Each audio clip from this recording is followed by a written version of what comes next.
দেখাচ্ছি কবিতা চক্রবর্তী কিরাম একটা শিব ঠাকুর তৈরি করছে। আগে দেখেছিলেন গণেশ ঠাকুর তৈরি করছিল বরফ দিয়ে। এবার আমি দেখাচ্ছি, দাঁড়াতে পারছি না, শিব ঠাকুর তৈরি করছে। ঠিক আছে, পড়ে যেতে পারি। শিব ঠাকুরটা তৈরি হয়ে যাক। প্রচুর ওপরে খাড়ার মধ্যে তৈরি করছে, একদম দারুণ লাগছে, সুন্দর।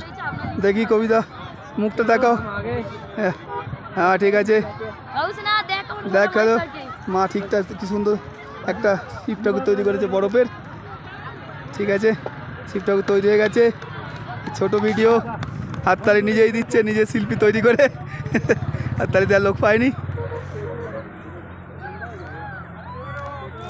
একদম সুন্দর শিব ঠাকুর দেখে নিয়েছেন। এবার এবার এবার এবার আমরা প্রণাম করে নিচ্ছে। এবার আমরা রাস্তাটা পার করে ওপরের বরফটায় যাব। ওপরে যেখানে দেখছেন শুধু বরফই বরফ, ওখানে যাব, গিয়ে আপনাদের সাথে আবার নতুন করে দেখা করবো।